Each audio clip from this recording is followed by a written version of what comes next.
Shalom, peuple de Dieu, c'est votre serviteur et frère Fulgence.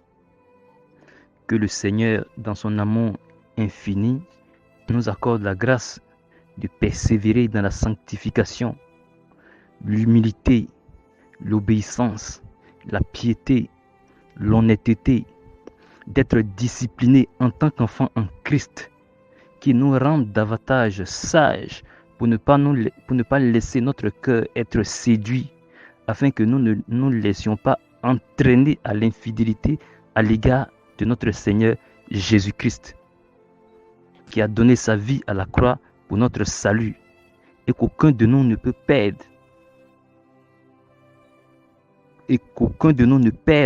le fruit de son travail, que le Seigneur lui donnera au temps convenable. Éternel, Dieu d'Israël, je te supplie de venir prendre les rênes de ce moment d'exhortation.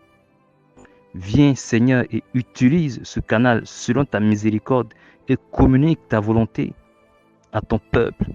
Que le cœur de ton peuple reçoive instruction de ta part pour être connecté davantage à toi, notre Père céleste. Que ta miséricorde et ta puissance se manifestent au nom puissant de notre Seigneur et Sauveur Jésus-Christ de Nazareth.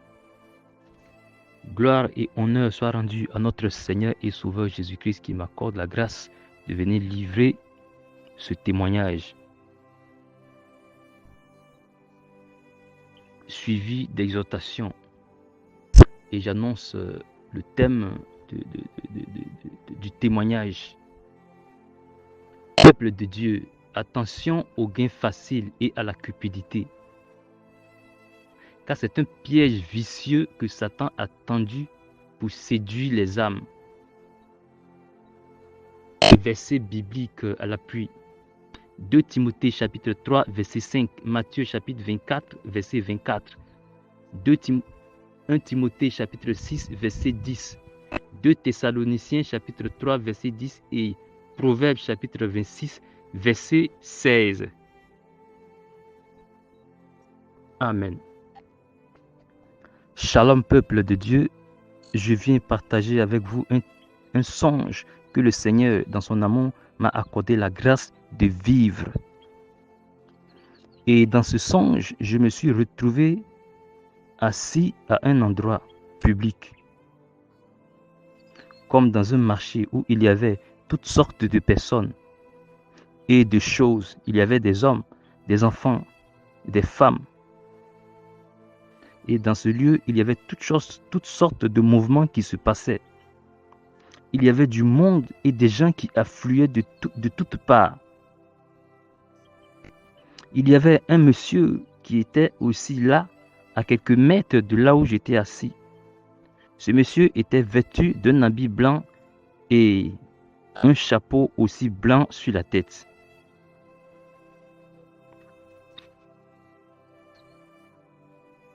Il a amené un jeu qui était facile à gagner.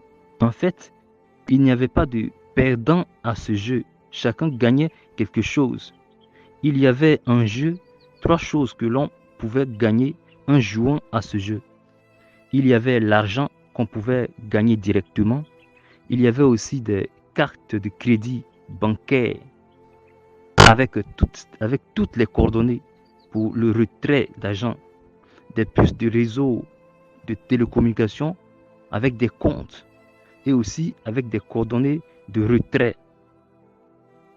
En fait, ce monsieur faisait en sorte que toutes ces personnes viennent vers lui, et comme c'était des gens qui voyaient qu'on pouvait gagner facilement de l'argent, alors chacun jouait à ce jeu et emportait beaucoup d'argent. Certains même, malgré qu'ils ont déjà gagné beaucoup d'argent et de cartes de crédit, n'étaient même pas satisfaits. Ils jouaient encore et encore. Ceux qui avaient beaucoup, et même le monsieur faisait tout pour me séduire.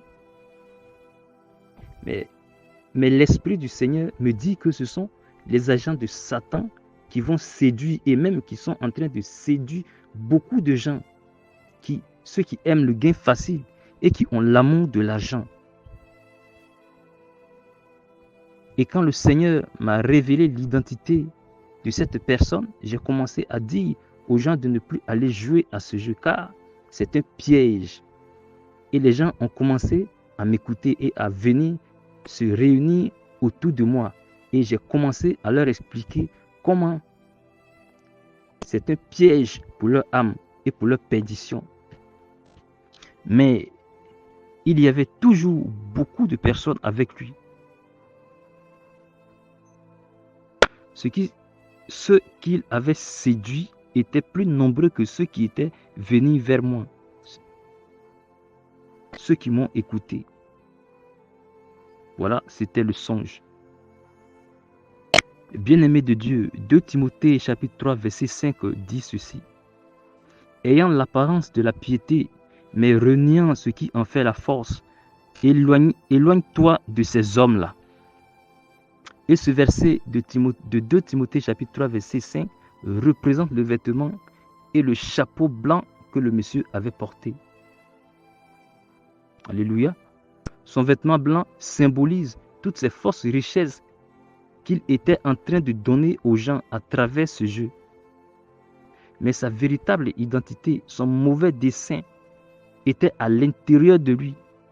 Les gens ne voyaient que cet argent qu'il pouvait facilement gagner. Vous savez, famille en Christ, quand le Seigneur envoie une révélation de ce genre ou un message de la part de ses serviteurs, cela peut être que la chose se produit maintenant ou est sur le point de se produire. Matthieu chapitre 24, verset 24 que je lis au nom puissant de Jésus-Christ. Car il s'élèvera de faux Christ et de faux prophètes. Ils feront de grands prodiges et de miracles au point de séduire, s'il était possible, même les élus. Amen. Bien-aimé en Christ, l'ennemi va utiliser toutes les stratégies. Il va utiliser ce que chacun aime pour le séduire. Et comme il sait que l'amour de l'argent ne manque pas chez les hommes, il va beaucoup utiliser ce moyen. D'une manière que les aveugles, ceux qui aiment la facilité, la distraction, ne comprendront pas.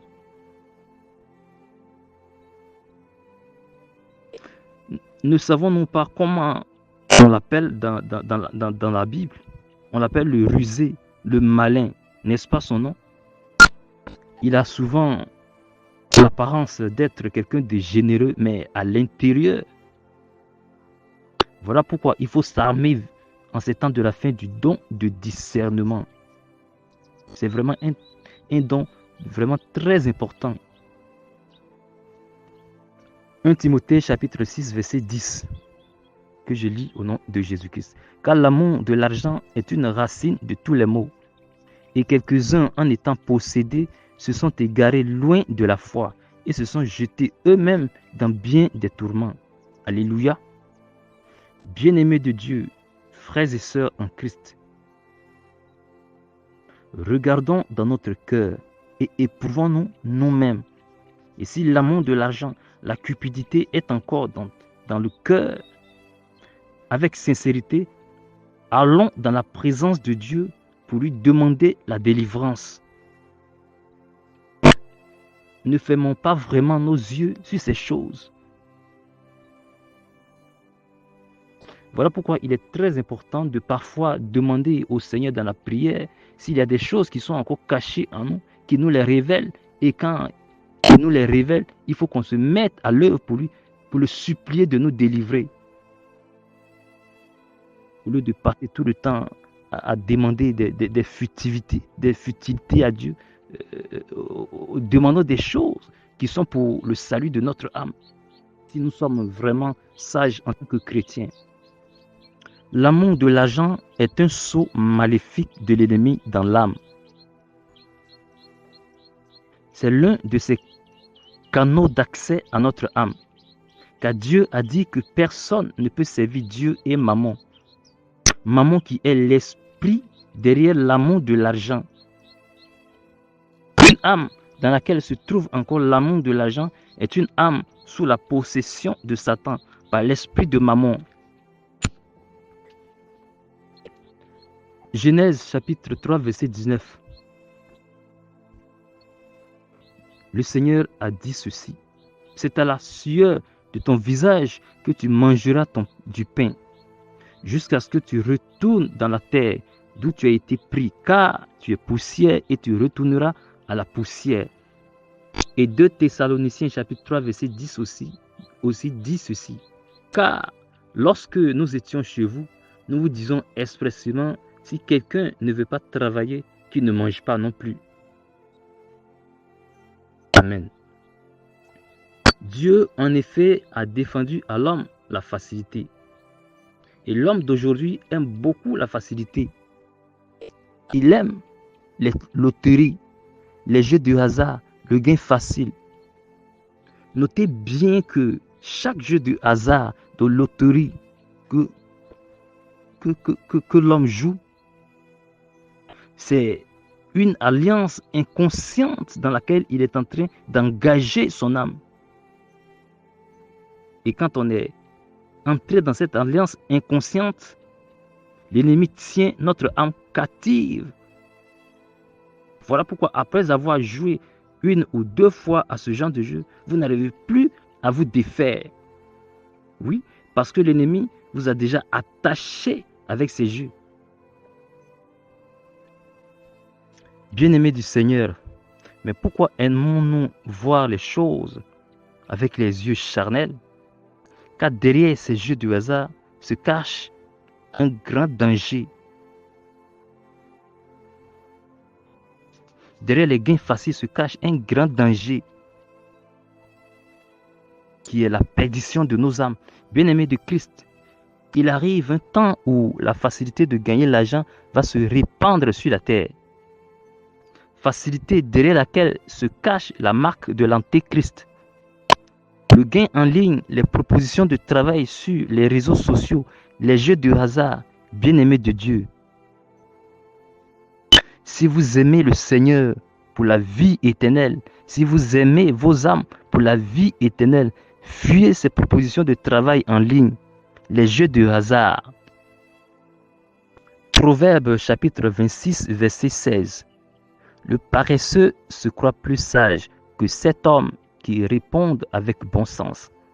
Amen.